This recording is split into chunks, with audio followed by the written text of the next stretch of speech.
қараңыздар, сапалық құрамды қалай есептейсіздер? Мысалы, сізде 17 педагог, примерно жаздым мен. Санаты жоқ, сізде 6 педагог. Педагог модератор сізде 8, педагог сарапшы 2, педагог зерттеуші 1, педагог шебер 0. Және де мынау бөлек сізде есептелінеді. Жоғарғы білімді, яғни екінші диаграмма болады мынау. Мынау сізде біреу бөлек есептелінеді, мынау бөлек есептелінеді екінші диаграммада.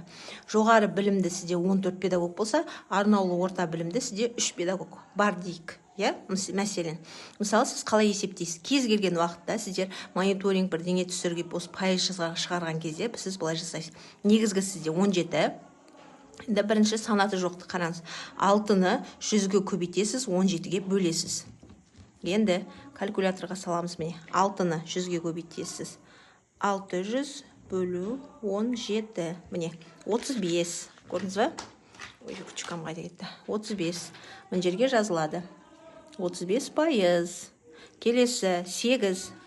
800-ді 100-ге көбейтесіз, 17-ге бөлесіз. 17 сізде жалпы педагог саны. 47% шықты. Келесі педагог сарапшы сізде 2. 200-ді бөлесіз 17-ге. 11% болды. Келесі педагог зерттеуші сізде 1. 100-ді бөлесіз 17-ге. 6% шықты. Енді қараңыз, сіз мынаны қосасыз, енді бұл ровно шықпайды ғой, сандар болған. 47, 35, 11 қосу 6, 99 болды сізде. Ол үшін 11-ді біз 12 қыламыз. Сонда общий бәрін алған кезде сізде 100% шығады ғой, сіздің педагогыңыздікі. Бірақ 100% деп ештеңе жазбайсыз, просто жалпы санын білу үшін де сізде қате кетпес үшін, жаңағыдай 99 болып қалмас үшін. Өйткені қалдықтармен шығады ғой, тақса мен жұп санды бөлу солай ғой. Түсінікті ғой, мынау сізде санаты жоқ. Тура осыны сіз аласыз да, мен негізі салған бұның несін, диаграммасы сіздерде бар, каналда да бар, телеграмда. Осыны қалай есептеу керек екен, және де диаграммасы, сосын жаңағыдай балалардың диаграммасы сияқты диаграммасымен бетіп қоюға болады.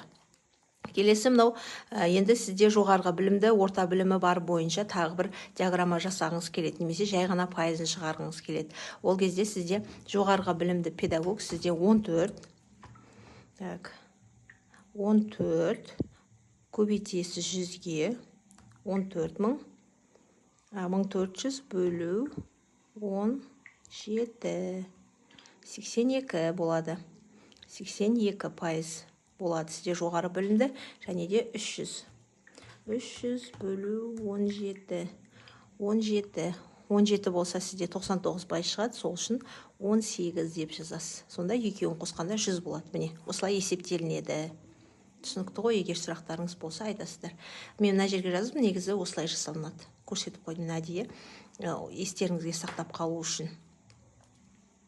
Кез келген уақытта, мысалы, алдында бір кесте жіберіледі ғой, несі бойынша, индикаторлары бойынша, индикатор санына бөлінеді. Мысалы, 6, сізде 17 педагог, 6-ны 100-ге көбейтесіз, 17-ге бөлесіз. 2-ні 100-ге көбейтесіз, 17-ге бөлесіз. Сонда общий пайыздар шығады. Мынаның бәрінің пайызын қосқанда 100 болады сізде, мынаның бәрінің пайызын қосқанда сізде 100% шығу керек. Түсінікті ғой? Міне 82-де 18, және де міне пайыздары жазылды. Тура осылай үш жерге жазып қойасыздар.